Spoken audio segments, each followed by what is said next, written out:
Hello, welcome. It's good to have you all with us. Today we're going to be studying for the fifth Sunday in Epiphany, and that is February 8th, 2026. And so we're going to be looking at the lessons for the fifth Sunday. The first lesson that we're going to look at is Isaiah chapter 58, and we're going to look at verses 1 through 12. I know that the second part is an option. It's 9a, 1 through 9a, and then 9b through 12. But the flow of the passage says indicates that going through to verse 12 would be a good idea. And we'll even look a little bit at verse 13 and 14 because it's a triptych. It's three segments of God saying, here's the fast that I want. So we're going to start with chapter 58, verses 1 through 12. Isaiah 58. Shout out, do not hold back. Lift up your voice like a trumpet. Announce to my people their rebellion, to the house of Jacob their sins. Yet day after day they seek me and delight to know my ways, as if they were a nation that practiced righteousness and did not forsake the ordinance of their God. They ask of me righteous judgments. They delight to draw near to God. Why do we fast, but you do not see? Why humble ourselves, but you do not notice? Look, you serve your own interest on your fast day and oppress all your workers. Look, you fast only to quarrel and to fight and to strike with a wicked fist. Such fasting as you do today will not make your voice heard on high. Is such the fast that I choose a day to humble oneself? Is it to bow down the head like a bulrush and to lie in sackcloth and ashes? Will you call this a fast, a day of acceptance to the Lord? Is it not this the fast that I choose? To loose the bonds of injustice, to undo the tongues of the yoke, to let the oppressed go free, and to break every yoke. Is it not to share your bread with the hungry and bring the homeless poor into your house? When you see the naked, to cover them, and not to hide yourselves from your own kind, from your own kin? Then your light shall break forth like the dawn, and your healing shall spring up quickly. Your vindicators shall go before you. The glory of the Lord shall be your rear guard. Then you shall call, and the Lord will answer. You shall cry for help, and he will say, here I am. If you remove the yoke from among you, the pointing of the finger, the speaking of evil, if you offer your food to the hungry and satisfy to the needs of the afflicted, then your light shall rise in the darkness, and your gloom be like the noonday. The Lord will guide you continually and satisfy your needs in parched places, and make your bones strong. And you shall be like a watered garden, like a spring of water, whose waters never fail. Your ancient ruins shall be rebuilt. You shall raise up the foundations of many generations. You shall be called the repairer of the breach, the restorer of the street to live in. If you refrain from trampling the Sabbath, from pursuing your own interests on my holy day, if you call the Sabbath a delight and the holy day of the Lord honorable, if you honor it, not going your own ways, serving your own interests, or pursuing your own affairs, then you shall take delight in the Lord. Isaiah is told by God to shout out and not hold back, to lift up his voice like a trumpet. Now, we would all normally think of a trumpet sounding maybe joyful, but it also can be warning. Because notice what he says. God says, announce to my people their rebellion, to the house of Jacob their sin.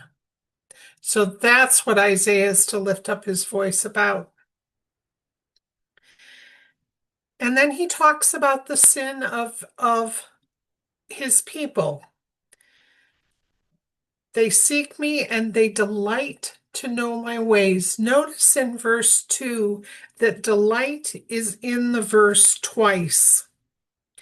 They delight to know my ways as if. That as if is really important. As if they were a nation that practiced righteousness. They ask me of me righteous judgments, and they delight to draw near to God. What does delight look like when it's not accompanied by obedience?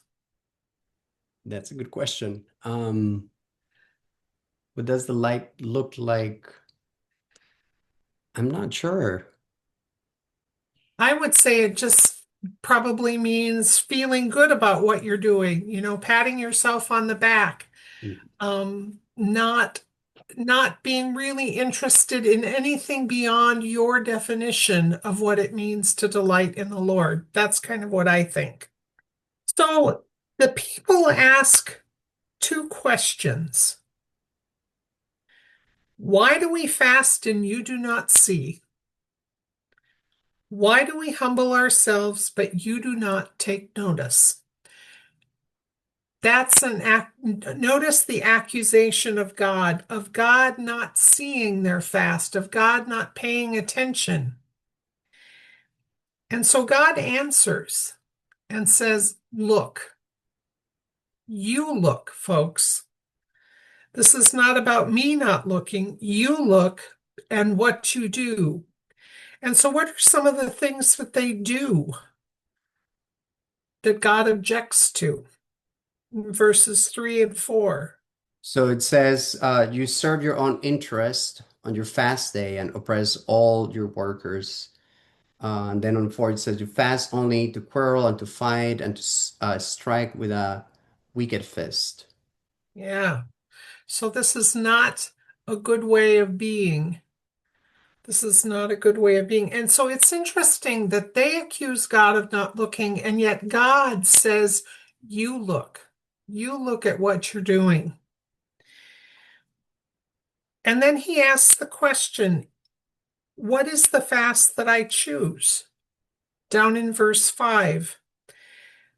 What kinds of things are highlighted in verse 5 that may signify a fast but may not, or certainly look like a liturgical fast? So they're talking about, is it to bow down the head, to lie in sackcloth and ashes? Um, is this are we calling this a fast? Yeah. Are we calling this the fast? And then God says, it is not this the fast that I choose in verses 6 and 7. What does God highlight? What is it that God wants? We remember from Micah last week, it's to do justice, love kindness, and walk humbly with God. God's going to make it much more specific here in Isaiah. What are some of the things that he talks about? So verse 6 says to loose the bonds of injustice, to undo the thongs of yoke, to let the oppressed go free, and to break every yoke. Yeah, notice that those are all ideas about oppression. And last week we talked about breaking oppression. And then verse 7 goes on and he gives some really specific examples of what breaking these yokes looks like. So again, to 7 it says, share your bread with the hungry, bring the homeless poor into your house. When you see the naked, cover them, and not hide yourself from your own kin. Yeah. So don't hide yourself from your people, just welcome them in. So those are really specific ways of breaking down oppression. And then in verse 8, it says, then. So when they do this, then what's going to happen? Then your light shall break forth in like the dawn, and your healing shall spring up quickly. Yeah. Yeah. So remember last week we talked about light being the sign of freedom from oppression. So when we free people from oppression, when we feed them and clothe them, then our light is going to shine. Just it naturally is. And healing will spring up. What else does it say in verse 8 and 9? As Uh, far as what happens then? so then not, on verse 9 says, Then you shall call, and the Lord will answer. You shall cry for help, and he will say, Here I am. So God is looking for our behavior to change, and then he will answer. So verse 9b says, if you remove the yoke from above, from among you, and it talks about some more things that they are to do. What, when you think about these things, removing the yoke, pointing the finger and speaking evil, offer your food to the hungry and satisfy the needs of the afflicted, then what's going to happen? Your light shall rise in the darkness, and your gloom be like the noonday. Yeah. When we do those things, when we stop, something as simple as don't point the finger and speak evil about people, light's going to shine. And we have to take ourselves away from the idea that it's about a literal light shining, but it's a metaphorical light that's going to shine. And we're going to see this again in the gospel in a few minutes. So in verses 11 and 12, it talks about what God is going to do in response to our obedience. We'll be like a watered garden. Our ruins will be rebuilt. We will be called repairer of the breach, the restorer of streets to live in. That would be something to be known as the church that makes our streets good to live in. The church that meets the needs and repairs the breach. So then we have some more if statements in verses 13 and 14, and these center on the Sabbath and what it means to rest and to call God's holy day holy and to not do the things that serve our own interests and pursue what we want. When we are obedient, even to the point of honoring the Sabbath and honoring God, then he says, you will take delight in the Lord. It's very different than verse 2, where it talks about you say you delight, you say you delight. No, this is what you need to do, and then you'll be delighting in the Lord. Anything else about Psalm 58 that really strikes you? I think important words to the world that we're living in.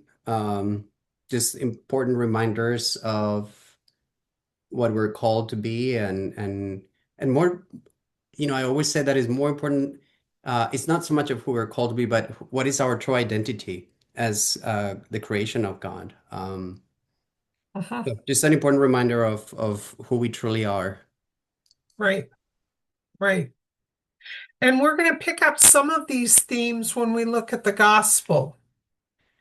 But for right now, let's go to Psalm 112. Alleluia! Happy are they who fear the Lord and have great delight in his commandments. The descendants will be mighty in the land. The generations of the upright will be blessed. Wealth and riches will be in their house, and their righteousness will last forever. Light shines in the darkness for our upright. The righteous are merciful and full of compassion. It is good for them to be generous in lending and to manage their affairs with justice, for they will never be shaken. The righteous will be kept in everlasting remembrance. They will not be afraid of any evil rumors. Their hearts, their heart is right. They put their trust in the Lord. Their heart is established and will not shrink until they see their desire upon their enemies. They have given freely to the poor, and their righteousness stands fast forever. They will hold up their head with honor. The wicked will see it and be angry. They will gnash their teeth and pine away.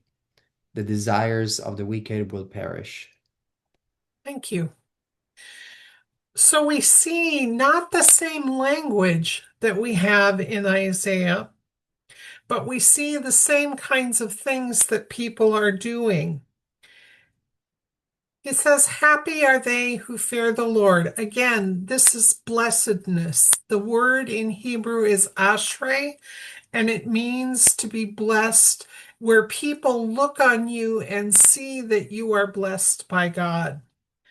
So it's blessed are those who fear the Lord, and how they delight in his commandments.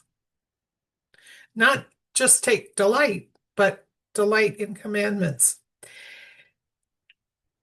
What are the people like? So they're talking about the descendants will be mighty in their land, the generations of their right will be blessed. Wealth and riches will be in their houses, and their righteousness will last forever. There is this sense of richness, of wealth, of flourishing, um, of this experience of God's glory, maybe in its own lives, I guess. Uh-huh, uh-huh, uh-huh.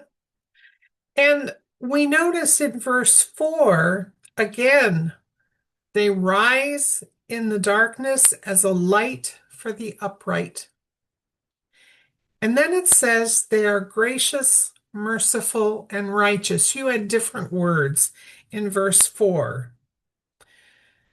But when we talk about their righteousness endures forever, it's also tempered by their graciousness and compassion.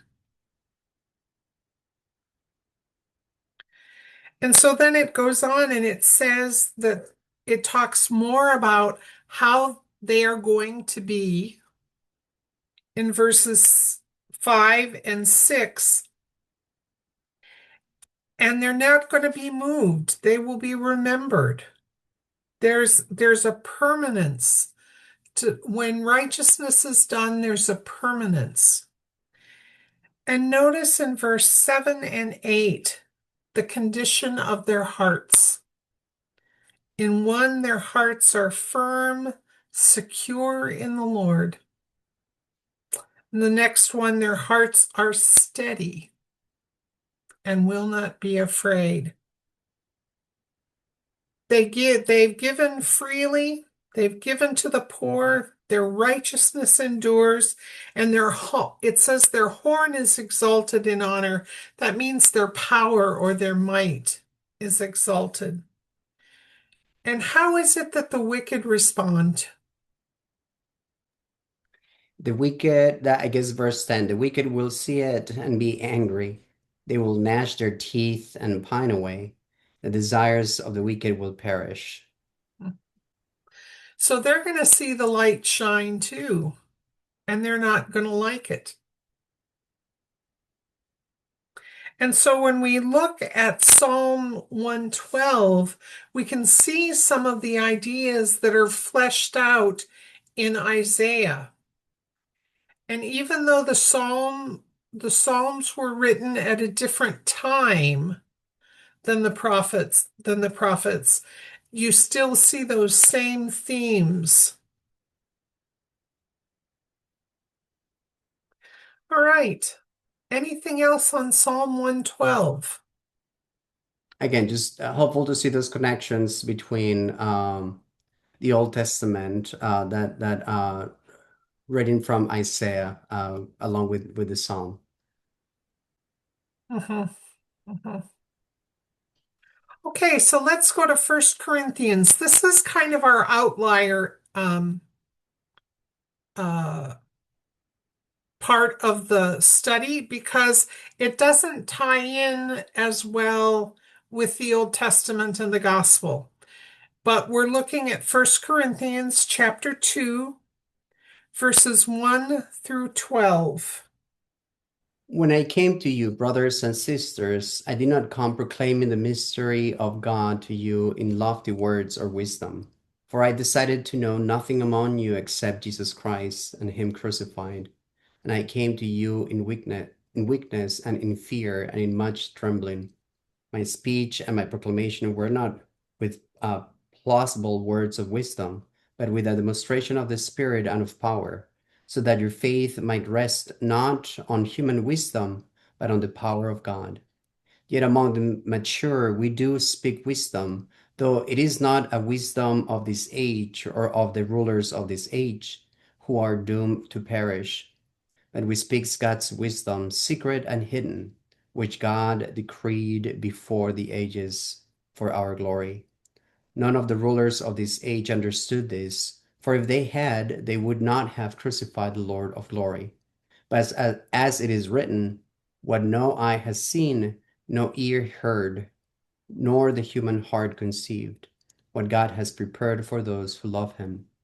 These things God has revealed to us through the Spirit, for the Spirit searches everything, even the depths of God. For what human being knows what is truly human except the human spirit that is within? So also no one comprehends what is truly God's except the Spirit of God. Now we have now we have received not the spirit of the world, but the Spirit that is from God, so that we may understand the gifts bestowed on us by God. Okay. We're going to talk about this first part first, then we'll look at the verses that are our supplemental verses to the passage. This is not the first time that he's talked about in First Corinthians that he's talked about how he came to the people and how he approached them. And he didn't do it in lofty words or with oratorical wisdom or anything like that. In verse 2, what is it that he found that is the foundation of where he operates from? Jesus Christ, and there is this element of the crucifixion. Mhm, mhm. To know nothing among you except Christ and Christ crucified. Why is that wise? So throughout the whole reading, there's this comparison between the wisdom of humanity, which is broken, and there is this wisdom of God. And again, this past couple of months ago, no, not even a month, we celebrated the manifestation of God in the world, which is Jesus. And so the wisdom that he's centering his life on, his entire being is Jesus, God who came into the world. Right, right. And so it's interesting to me that Paul says that he came with weakness and trembling and that he was really nervous about it. Um, but he proclaimed, and it was with a demonstration of the Spirit. How do we know when it's the Spirit? In my own experience, I know that it comes from the Spirit. because it puts me in places where I normally would not feel comfortable with. Um, I'm extremely introverted. My first language is Spanish, and I've never in my life would have thought of preaching in English or doing ministry in English. And yet somehow God, I really believe that through God's Spirit, gave me that strength, the power, the God, I don't know, whatever it was to speak in a different language and to minister in a whole different language. I don't know if I'm in the right spot. And I think that it's clear when we listen to your preaching and your teaching that the Spirit is working because of the way it touches people's lives. It's not just empty words. So he says, yet among the mature in verse 6, yet among the mature we do speak wisdom.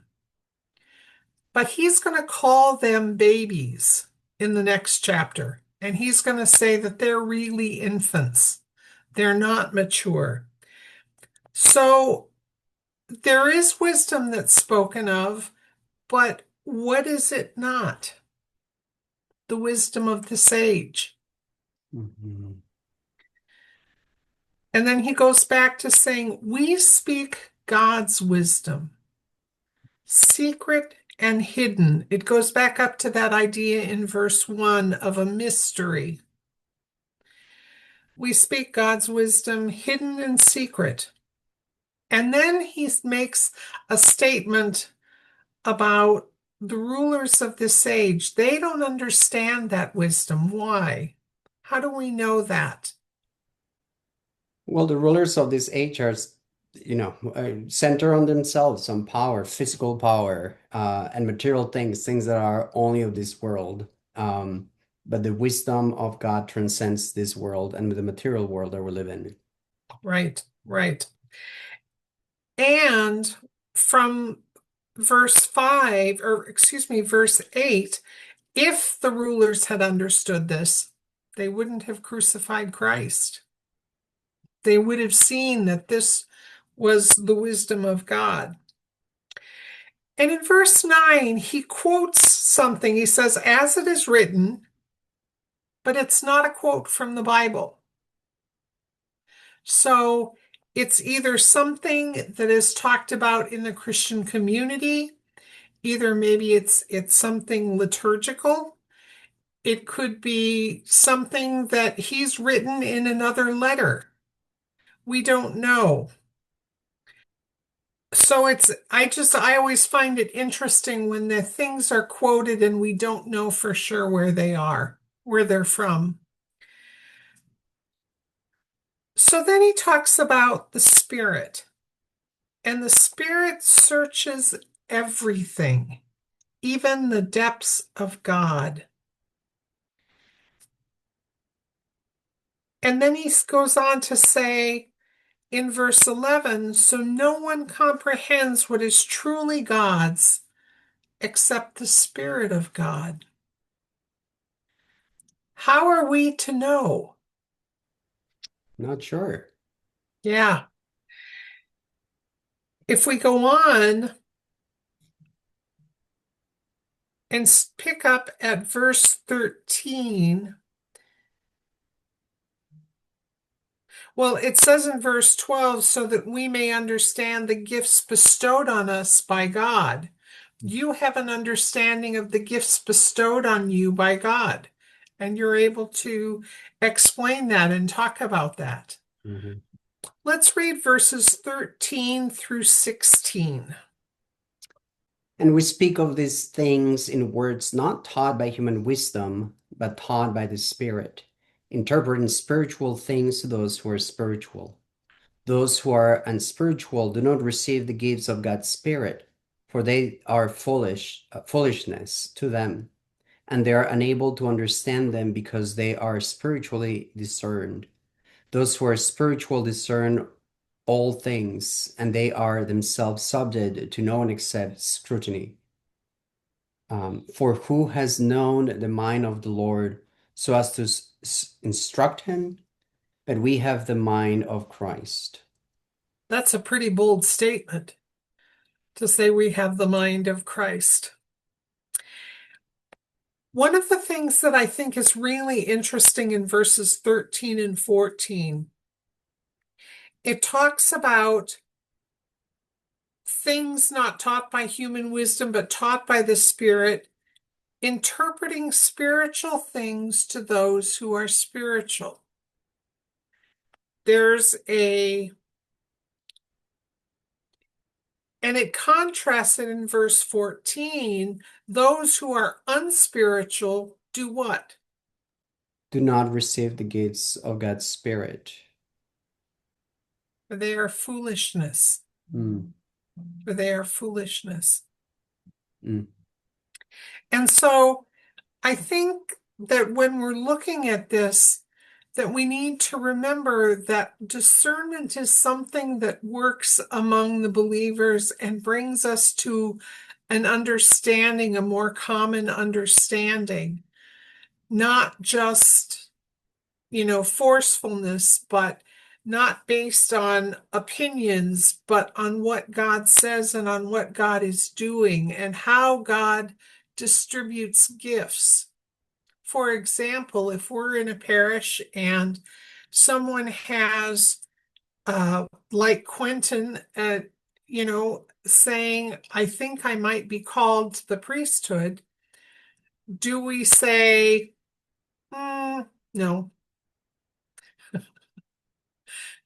We begin a process of discernment, of learning and walking together to listen to the Spirit's voice, to see what are the gifts that He's been given.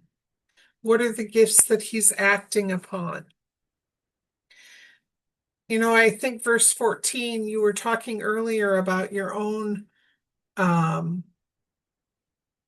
it's foolishness to think that you would be preaching in English and doing all that in English, and yet you receive the gifts of God and you are able to use them. Had you just said, that's just foolishness, you'd be stuck. Right. Yeah, I'll be doing a whole different thing. I'll be somewhere else, definitely. Yeah, you would be. You would be. So, what does it mean to have the mind of Christ? So at the beginning, Paul is talking about he decided to know nothing among individuals except Jesus Christ and his crucifixion. I think to have the mind of Christ is again centered on who Jesus is, and how Jesus receives the title of the Christ, and how all those prophecies are uh, ended in him at the moment, not only of coming into the world to proclaim love and forgiveness and reconciliation, but just giving his own life for others. Everything is centered on the other. Um, and so to have the mind of Christ to me, again, is just have a mind centered on not only on my own self, but on the other, on God's creation. Right, right. If the Spirit is the one who searches everything, even the depths of God, then it's the Spirit that teaches us the mind of Christ. Yeah. All right, well, let's turn over to Matthew chapter 5. And again, in Matthew chapter 5, we're going to be looking for some parallels to Isaiah, to the passage that we read in Isaiah. We're going to read chapter 5, verses 13 through 20. You are the salt of the earth, but if salt has lost its taste, how its saltiness be restored? It is no longer good for anything, but is thrown out and trampled underfoot. You are the light of the world. A city built on a hill cannot be hid. No one after lighting a lamp puts it under a bushel basket, but on the lampstand, and it gives light to all in the house. In the same way, let your light shine before others, so that they may see your good works and give glory to your Father in heaven. Do not think that I have come to abolish the law or the prophets. I have come not to abolish, but to fulfill. For truly I tell you, until heaven and earth pass away, not one letter, not one stroke of a letter will pass from the law until all is accomplished. Therefore, whoever breaks one of the lists of these commandments and teaches others to do the same will be called least in the kingdom of heaven. But whoever does them and teaches them will be called great in the kingdom of heaven. For I tell you, unless your righteousness exceeds that of the scribes and Pharisees, you will never enter the kingdom of heaven. Thank you. This passage that we're reading today is really broken in two parts. The first is verse 13 and 13 through 16. They're transitions from what Jesus has been saying in Matthew up to this point. And now he's going to, and then with verse 17, he starts talking about the law and the prophets not passing away, because this is the introduction to the part of Matthew 5 where he's going to be saying, you have heard it said, but I say to you. And so he's going to be talking about the law and the prophets in some really specific ways in Matthew. And so this is really a section that is a transition section. So salt. Let's talk about salt. Salt, I was interested in looking up and finding that salt in tradition, for Jesus's tradition, was used in sacrifice, loyalty and covenant fidelity, eating together, sharing your salt, binding one another together in a relationship is what sharing your salt means. Purification, seasoning, and preservative. You know, we think of salt as a preservative alone. But if we think about it in terms of some of the liturgical uses, sacrifice, loyalty and covenant fidelity, those kinds of things, the purity of the salt is really important because you want to use pure salt in those liturgical ways. But if salt has lost its taste, how does salt lose its taste? I mean, literally, I'm not sure. I guess if you decompose in different parts, I'm not sure. How does salt loses its saltiness or its Well, taste? in Jesus's day, salt was not like our salt, like table salt, where you put it in a salt shaker and kept it. It was mixed with other things.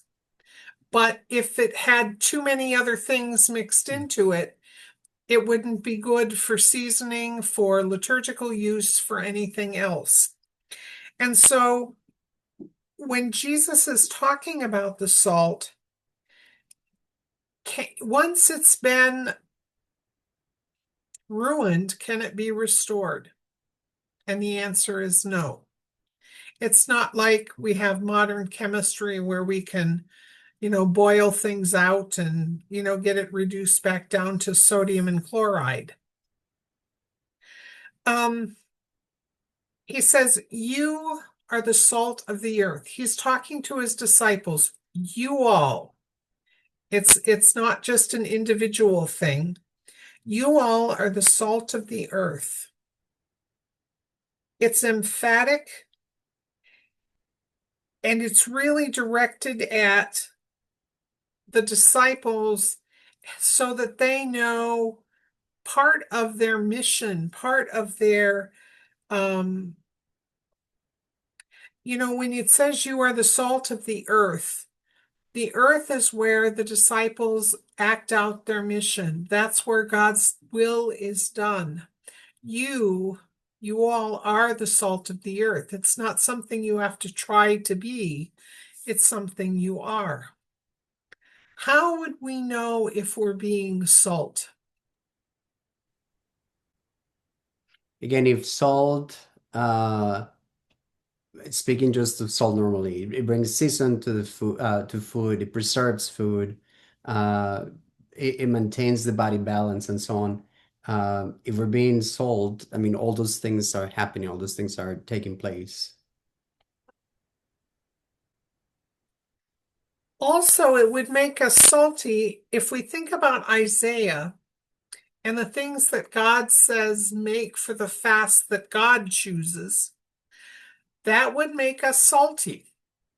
That would make us be different than the world. We would have a different seasoning, a different taste if we were to obey in that way. And so we make the transition to verse 14. You are the light of the world. Again, it's that emphatic you all. You are the light of the world. It's not something you try to do. Because you have Christ in you, you are the light. And we get that light from where? From God. I mean, I would say from God. I think it again is our identity, is who God made us. Yeah, exactly. Exactly. And I think it's interesting. It says a city built on a hill cannot be hid.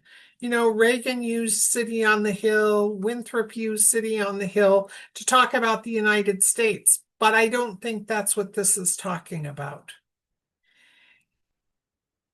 A city built on a hill cannot be hid. Disciples, you're not going to be hid. People are going to see you. They're going to notice you. They're going to watch you.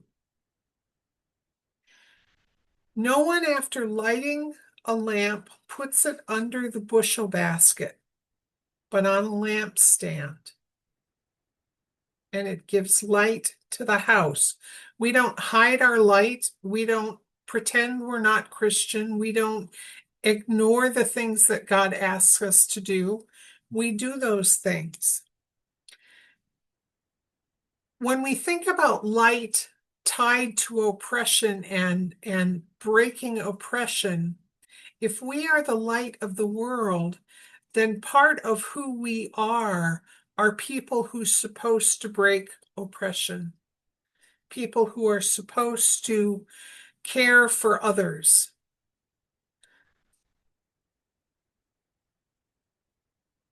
He says, in the same way, let your light shine before others. What? So that they, They may see your good works and give glory to your Father in heaven. right. If we go back to Isaiah and think about Isaiah and those different things that he talked about, feeding the hungry, bringing the poor into your home, caring for the naked, breaking the yoke of the oppressed, people are going to see that. People are going to see that that we are doing what we are supposed to, and we'll give glory to God. This right here, these passages here, when people say, my religion is personal, my religion is private, these argue no, Christianity is not. It can be personal, but it's not private. You know, we wear our clothes. Our clothes are personal, but they're not private. Everybody sees what our clothes are. In the same way, we are um, we are bearing the light that God has given us, and people see that through the things that we do. And if they don't see us doing those things, then we're kidding ourselves if we think we're full of light. We can't domesticate God. We can't domesticate the response that people will have when they see God's will being acted out on earth. There's a wildness to that, and we can't domesticate it. And I think that's important to note. So, verse 17 through verse 20. This is a preface to all of the antithesis that follow. You have heard it said, but I say to you. So, what is it that Jesus says in verse 17? So don't think that I have come to abolish the law or the prophets. I have come not to abolish it, but to fulfill it. What does it mean for Jesus to fulfill the law? He comes to fulfill, is to bring it to fruition, to see it happening. Right, All the prophecies are present in him. right, right. He doesn't affirm the status quo, but he doesn't abolish the law either. You know, sometimes we think of the Matthew 5 and the you have heard it said, but I say to you, the antithesis. Sometimes we think about that as it should be kind of a rule or a guide for how we are to live. You know, we talked about that last week as we talked about the Beatitudes. They're not a guide for how we are to live. They are what God is doing and what God has done. It's not halakha or a rule of life. Halakha is the Hebrew word. It's it's more integrated than that. It's not a rule of life, it's what God is doing. So he says, "Do not think I have come." What did he come to do? For truly I tell you, until heaven and earth pass away, not one letter will pass from the law until it is accomplished. You can almost hear Jesus having a discussion with his disciples. Don't think I've come to abolish the law, but to fulfill it. Okay, Jesus, but does that mean that we don't have to follow the law anymore? You can almost hear them asking that question.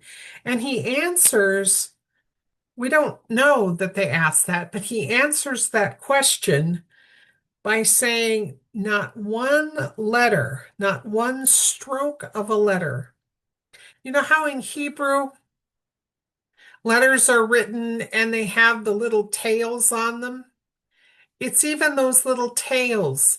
You know, it could be the letter Yod, that little tiny letter, but it could just be a tail of a letter. Not one of those is going to pass away. And until all is accomplished, what's going to be accomplished? The fulfillment of the prophecy of God in Jesus. Yeah, yeah. It's an eschatological fulfillment. It's like in the Beatitudes we were talking about last week that blessed are those who hunger and thirst for righteousness, for they will be filled. There will be a time that they will be filled. Um, so this clarifies our relationship between Christian discipleship and Torah. If we are to be following Jesus, who comes to fulfill the law, not abolish it, then we're responsible for dealing with the law. That's something that Christians are responsible to do. And this whole section is a section about negotiating or trying to figure out the tension between Christian discipleship and following the law. It goes on and talks about whoever breaks one of the commandments and teaches others to do the same will be called least in the kingdom. But whoever does them and teaches them will be called great. in the kingdom. For I tell you, we have another for I tell you, amen, I tell you. In verse 20, unless your righteousness exceeds that of the scribes and Pharisees, you will never enter the kingdom of heaven. The scribes and the Pharisees are Jesus's foil all the way through Matthew. But it's talking about hypocrisy. Specifically, they're either teaching others not to follow the law or they're teaching things that aren't of the law. And that's hypocritical. And Jesus is saying that our righteousness, our what we do and how we live out the law, do we feed the poor? Do we take care of the stranger and the alien among us? Do we care for the homeless and the sick? Unless our righteousness exceeds that of the scribes and Pharisees, then we're not going to enter the kingdom of heaven. So it's all about that idea of doing righteousness, not just teaching one way or the other, but it's really knowing what the law is. Um, in verse 19, there's a shift to the disciples. It talks about that idea of teaching and how we are to teach and how we are to live it out. The law is in tension with Jesus's example of what it means to follow the law. I think the Pharisees get a bum rap in Matthew. That's just my personal bent. Um, I I think that there was a lot of good that the Pharisees did, and I think there were a lot of things that they really tried. They were people who really tried to follow the law. And like those who try to follow the law, we're going to do things that are hypocritical. And so they're not to be condemned for that, but they can grow, they could have grown to be different. And we can grow and be different. So that takes us through Matthew. If I were preaching, I would look at Matthew, but I would really look at Isaiah and use the wording and the phrasing of Isaiah to talk about what does it mean to be salt? What does it mean to be light? And to assure people that they are light. With Christ in them, they are light. But every time they choose to not do something like feed the poor or whatever, they're putting that bushel on their head and the light can't shine. And I think if I were preaching this on the 8th, that's probably the way that I would take it. Um, that's just my opinion on, what what I see in the scripture. What do you think you might preach on?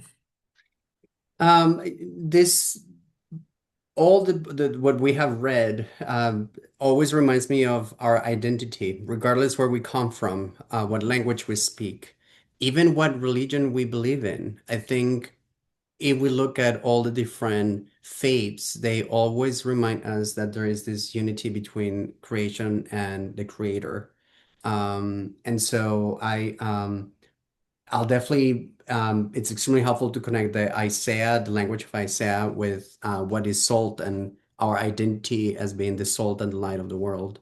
But I think it's just a reminder of who we truly are. And I think sometimes in this world we forget that. Yeah, We are bombarded on social media and other places of who we are supposed to be. But it's much profound than that. I think who we are in God's eyes is much profound, and it truly brings God's kingdom to this world. exactly. Exactly. Well said.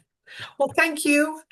I really enjoy doing this with you, and I hope that we'll start to get more people. And if you're watching online, welcome. We'd love to have you join us.